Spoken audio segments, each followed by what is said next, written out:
আসানসোল পৌর নিগমে একাধিক দাবি নিয়ে স্মারকলিপি জমা দিলেন কংগ্রেস দল। পশ্চিম বর্ধমান জেলার আসানসোলে পৌর নিগমের অধীন 9 নম্বর পার্কিং এ অবৈধভাবে টাকা নেওয়া হচ্ছে। আসানসোলের 46 নম্বর ওয়ার্ডে দুটি পুকুর রয়েছে, সেটি অবৈধভাবে ভরাট করে নির্মাণের কাজ করা হচ্ছে। আসানসোলের কাল্লা এলাকায় পাথর খাদান ভরাট করে বেআইনি নির্মাণ করা হচ্ছে। তাছাড়া আসানসোলের বিএনআর মোড়ের কাছে ভলভো বাস স্ট্যান্ড করা হয়েছে, এটিকে অন্য জায়গায় করতে হবে। মূল এই 4টি দাবি নিয়ে আজকে আসানসোল পৌর নিগমের স্মারকলিপি জমা দিলেন আসানসোল দক্ষিণ ব্লক কংগ্রেস কমিটি। উপস্থিত ছিলেন ব্লক সভাপতি শাহ আলম, কংগ্রেসের রাজ্য কমিটির নেতা প্রসেনজিৎ পুইতেন্ডি সহ অনেকেই।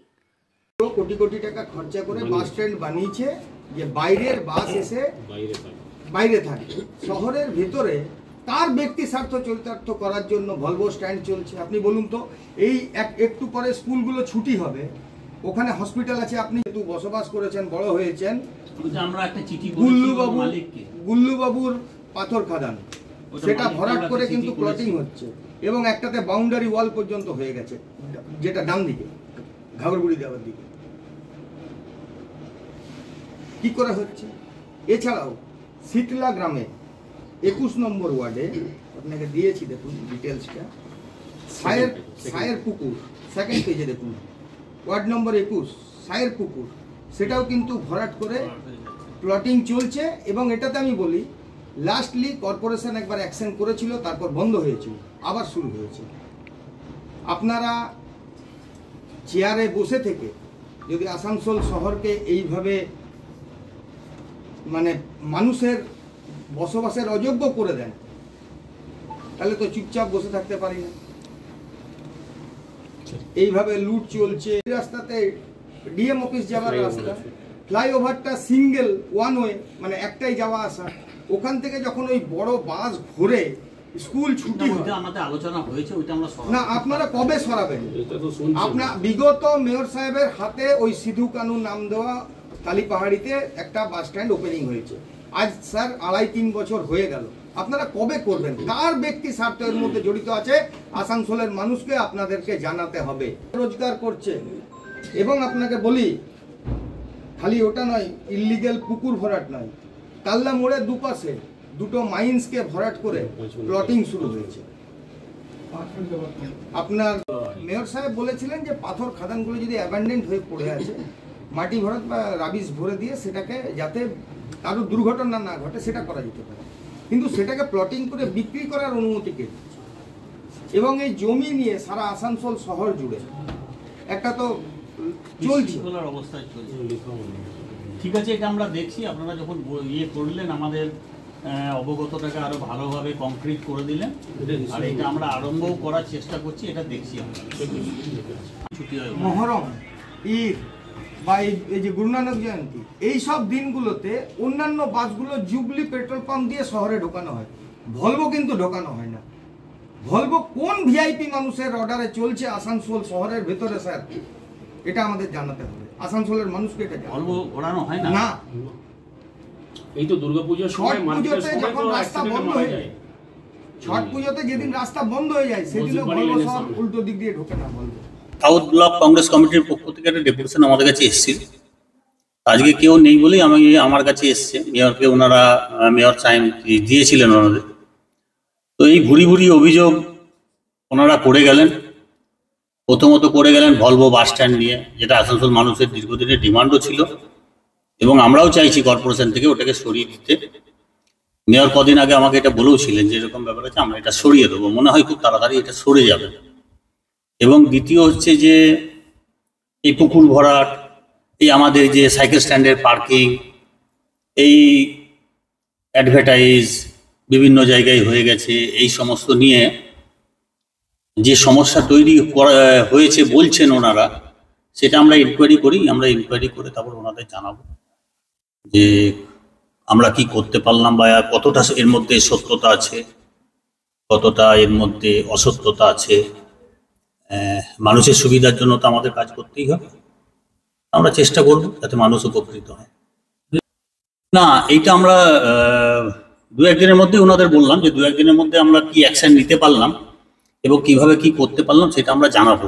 আমরা নিশ্চয়ই এদের বিরুদ্ধে ব্যবস্থা গ্রহণ করব। যখন ওনারা আমাদের অবগত করলেন এই ব্যাপারটা, আমরা নিশ্চয়ই সেটাকে, না ভরাট করা যায়, সেটা বিক্রি করতে পারবে না যতক্ষণ না ওইটা বাস্তু হিসাবে বিএলআরও চেঞ্জ করে দেবে। তো ওইটা তো কমার্শিয়াল হিসাবে থাকে।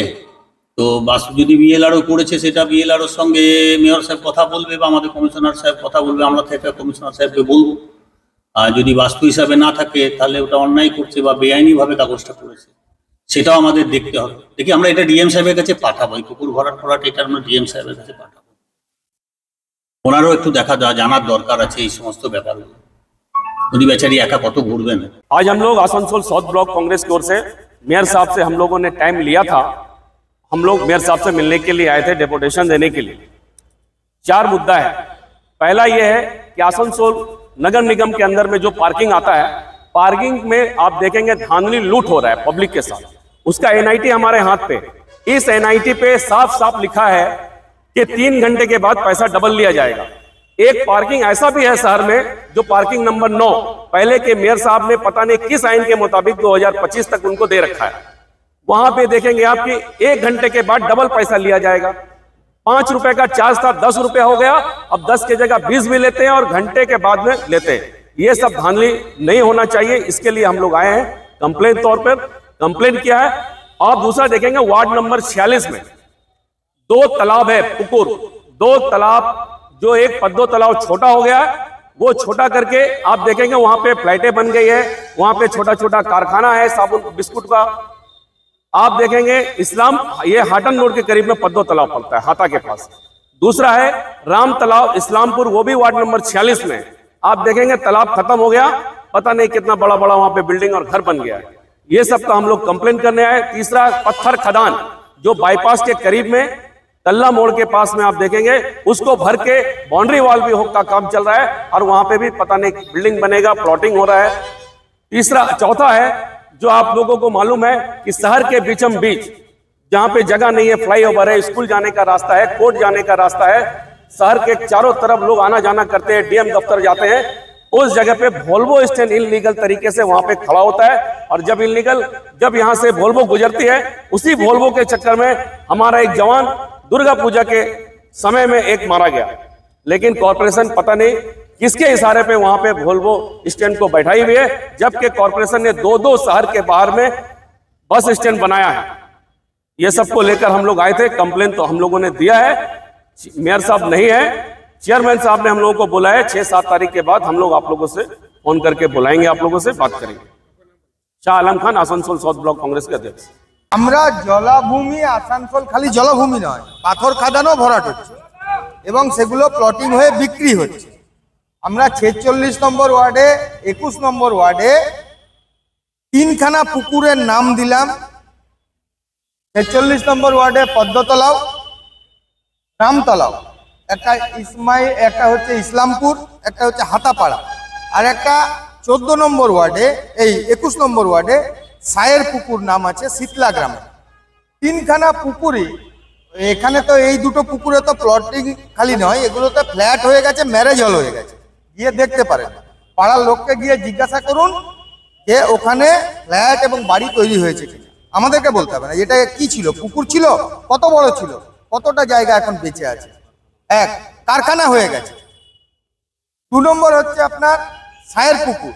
এটা নিয়ে বিগত দিনে কর্পোরেশন একবার পদক্ষেপ নিয়েছিল, তারপরে পালাবদল হয়। কে করেছিল সে এখন অন্য দলে গিয়ে বসে আছে। এদের জানি না কতটা সদিচ্ছা আছে, এখন আবার ওখানে শুরু হয়েছে। এছাড়াও 14 নম্বর ওয়ার্ডে আপনি দেখবেন 2টো পাথর খাদান, কাল্লা মোড়ের বাঁ দিকে ডান দিকে, ওগুলো অ্যাবান্ডেন্ট পাথর খাদান। ওগুলো কিন্তু ভরাট হয়ে প্লটিং হওয়া শুরু হয়েছে এবং বাউন্ডারি ওয়াল হয়ে গেছে। তো এটা বিগত দিনে মেয়র সাহেব বলেছিলেন যে অ্যাবান্ডেন্ট পাথর খাদানে মাটি ভরাট করে বা রাবিশ ভরাট করে রাখতে হবে, কারণ মানুষ মারা যেতে পারে, গরু ছাগল বা বাচ্চা ছেলে পড়ে যেতে পারে। ভালো কথা, কিন্তু প্লটিং হতে পারে না, সেটা চেয়ারম্যান সাহেবও স্বীকার করলেন। তাহলে প্লটিং হয়ে বিক্রি হচ্ছে কিনা। মুখ্যমন্ত্রী উপরে বসে এক বার্তা দিচ্ছেন, আর মুখ্যমন্ত্রীর পাড়ার নেতারা, কাউন্সিলররা, এমএলএরা চোরেদের পিছনে মদত দিচ্ছে। এটাই তার প্রমাণ। মুখ্যমন্ত্রীর বার্তায় কি যায় আসে? এই যে ঘটনাগুলো ঘটছে, কারণ না কারোর হাত তো পিছনে। হ্যাঁ, তো বললাম তো, আপনার ক্ষমতা, আপনার কি মনে হয় সিপিএম নেতা করতে পারবে, কংগ্রেস নেতারা ওদেরকে মদত করবে? সব চোর তো তৃণমূলে। এটাই তো একটা প্রমাণ যে চোর মানেই তৃণমূল। এই কথাটা বলছে এমনও কোনো চোর নেই যে তৃণমূল করে না। মানে আপনি বলছেন শাসক দলের হাত রয়েছে। একদম। কোন বিষয়টাতে শাসক দলের হাত নেই? কোন বিষয়টাতে আপনি জানেন? বন্ধ না হলে কি করবে? বন্ধ না হলে কি করবে? বন্ধ না হলে আমরা এর উপরে আজকে কর্পোরেশন এসেছি, এরপরে যাব ডিএম এর কাছে, এডিএলআর এর কাছে যাব, মানে এডিএম এলআর এর কাছে যাব, দপ্তর আছে, মুখ্যমন্ত্রীকে চিঠি করব। কতদিন না বন্ধ হয় দেখি, তারপর তো আন্দোলন আছে, রাস্তায় বসে পড়তে তো আর আটকাতে পারবে না। আমার শেষ প্রশ্ন, যে এত বড় ঘটনা প্রকাশ্য দিবালোকে ঘটছে, সেখানে বিএলআরও বলে একটা দপ্তর রয়েছে, ওগুলো তো চোরেদের আড্ডা হয়ে গেছে। আপনি জানেন না, গত বছর আমি শাহ আলম আমরা গেছিলাম যেদিন, তারপর থেকে কিছু চোর ওখান থেকে বসা বন্ধ করে দিয়েছিল, আপনি জানেন তো। তো আমরা তো এই বিষয়টা তো চোখের সামনে দেখছি, পুরো বাইপাস লুট হচ্ছে, মানুষের অধিকার মানে বাপ ঠাকুরদার পৈতৃক সম্পত্তি লুট করে নিচ্ছে। এখন কয়লা বন্ধ ছিল, সেই কয়লা চোররা যারা সিবিআই মামলায় ডেটের পর ডেট নিচ্ছে, সেই কয়লা চোরদের মদতে দুর্গাপুর থেকে ধানবাদ কিছু জমি মাফিয়া এসে জমিগুলো লুট করছে। এটা চলছে, এটাই তো আসানসোলে এখন তৃণমূল নেতাদের রোজগার, কয়লার বদলে রোজগারের উৎস জমি আর বালি, এটা এখন চলছে। আমার নাম প্রসেনজিৎ পুইতন্ডি।